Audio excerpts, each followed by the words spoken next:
আসসালামু আলাইকুম বন্ধুরা। মধু হাতে পেয়ে গেছি এবং মধু প্যাকেজিংটা কমপ্লিট হয়েছে। দেখেন, কারো যদি লাগে ইনবক্সে যোগাযোগ করবেন।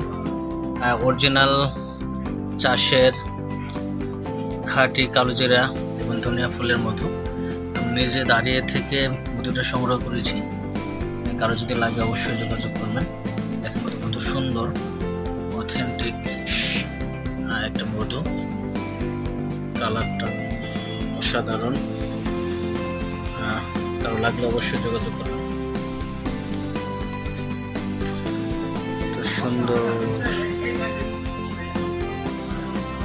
মধু।